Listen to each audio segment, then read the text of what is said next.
जाने पर देश भर में लोगों में एक आक्रोश है, क्योंकि रामचरितमानस केवल एक ग्रंथ ही नहीं बल्कि मानव जीवन का सार है। लखनऊ में इसकी प्रति जलाए जाने को लेकर नहीं केवल आम जनमानस बल्कि साधु संतों में भी क्रोध तथा उत्तेजना दिखी। पब्लिक टाइम व्यू ने इस विषय पर स्वामी डॉक्टर दिनेश्वर नंद तथा महंत बालक दास जी से मुलाकात की।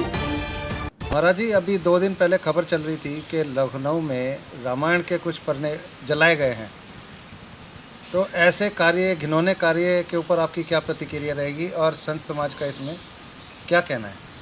देखिए, अभी 2 दिन पूर्व लखनऊ में जो एक ऐसा देखने को मिला, मैं समझता हूँ ये भारत के सभी लोगों के लिए एक बहुत बड़ी शर्मनाक घटना हुई है।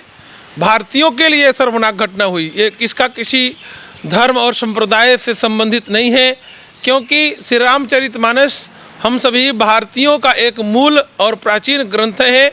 भारत की अस्मिता, भारत का गौरव, भारत का जो प्राण है, भारत की संस्कृति जो है, भारत की जो सभ्यता है, भारत के जो मूल वैदिक संस्कार है वो श्री रामचरितमानस में है।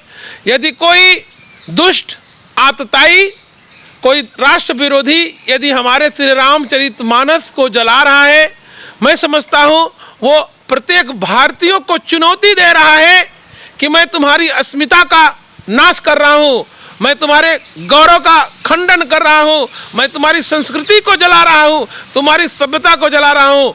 मैं समझता हूँ इसका विरोध पूरी दुनिया में होना चाहिए और अखिल भारतीय संत समिति पंजाब इसका पूरा खंडन करती है। और हम जल्दी ही, आज ही हमारी गवर्नर हाउस पंजाब से बात हुई है, एडीसी से बात हुई है। अभी G20 का कार्यक्रम चल रहा है, आप सभी को पता है। हमारा पूरा प्रशासन, हमारी पूरी सरकार G20 पे फोकस कर रही है, हमारा सारी मीडिया उस पर फोकस कर रही है।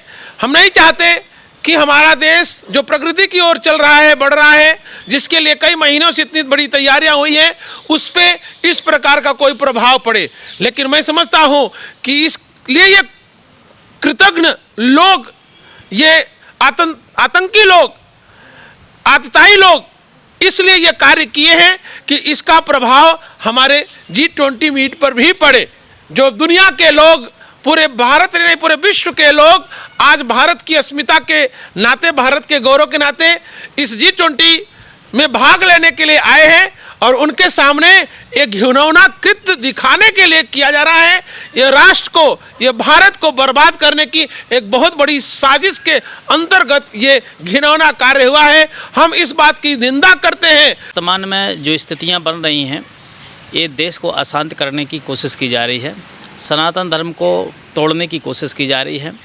और जिस प्रकार से अधर्मियों ने यह पोथी को जलाया है, जो हमारे भगवान साक्षात राम का रूप मानते हैं मानस को, ऐसी स्थिति में अगर किसी माई के लाल की औकात है, ताकत है, तो किसी कुरान की एक पंक्ति को जला करके देखे तो मैं उसको वीर सराहें, नहीं तो वो हलाला की औलाद है।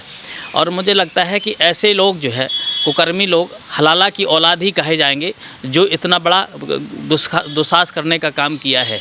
और एक बात बताऊं, रावण जब हनुमान जी की पूँछ में आग लगा रहा था तो वो सोच रहा था हम हनुमान जी की पूँछ को जला देंगे, लेकिन परिणाम क्या हुआ? लंका जल गई, हनुमान जी की पूँछ नहीं जली।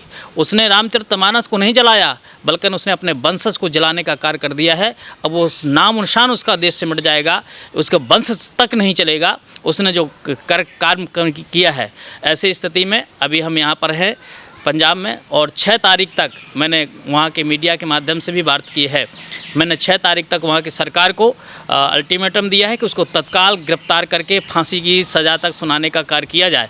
अन्यथा 7 तारीख को हम जाकर के अखिल भारतीय व्यास संघ और संत समिति बहुत बड़ा आंदोलन करेंगे, और जब तक वह गिरफ्तार नहीं कर दे तब तक हम अनशन तक बैठ जाएंगे और बहुत अशांति पैदा होगी। उसकी जिम्मेदारी सरकार होगी, हम नहीं, संत समाज नहीं। अन्यथा ऐसे विधर्मियों को तत्काल उसको, अभी एक शब्द जो है, हमारी एक बालिका है जिसने कुरान पे कुछ बोल दिया था, नूपुर शर्मा, सब दुनिया जानती है, और जो सच्चाई लिखी थी उसी को बोला गया, पूरी आग लग गई।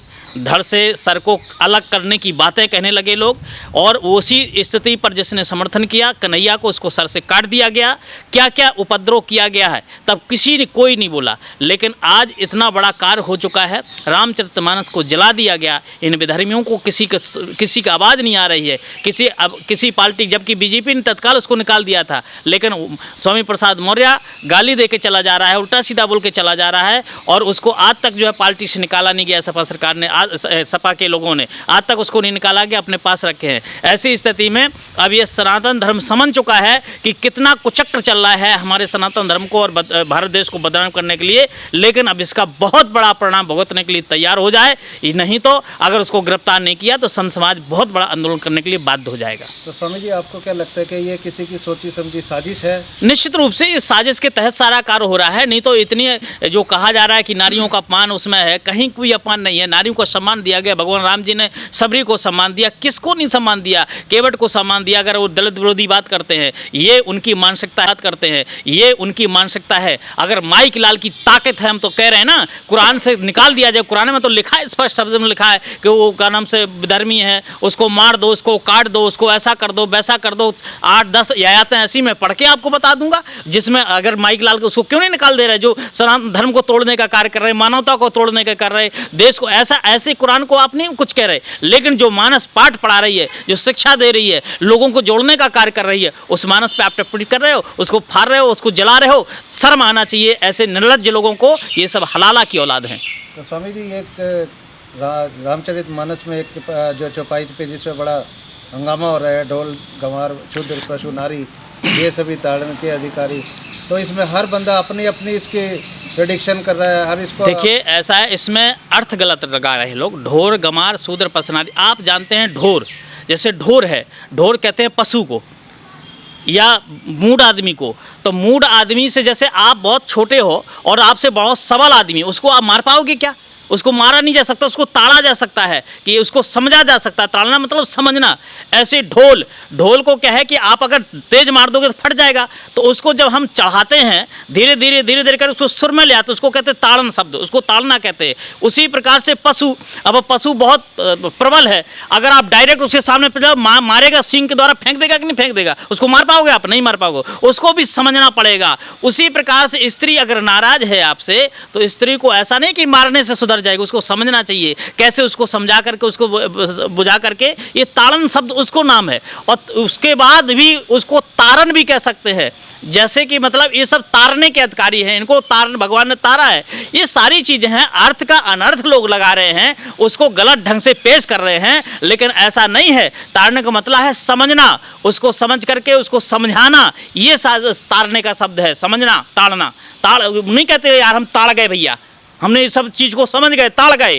ताड़ना उसको कहते हैं, मारना नहीं कहते ताड़ने का मतलब। तो ये सारी चीज़ें हैं अनर्थ। जिसने कभी चौपाई, एक जिसके माई बाप ने कभी दादा परदादा ने एक चौपाई नहीं पढ़ी, वो मानस का अर्थ करने जा रहा है, उसको समझ में नहीं आना चाहिए। मूर्ख को पता नहीं कैसे उसने क्या नाम से हिंदू धर्म में उसने जन्म ले लिया। वो तो हमको लग रहा है कहीं ना कहीं हलाला की औलाद है। इस प्रकार की सारी चीज़ें हैं, और अब इस पर बहुत हो चुकी है राजनीति। अब ये 7 तारीख तक आप देखिए, इसका बहुत बड़ा तांडव होने वाला है।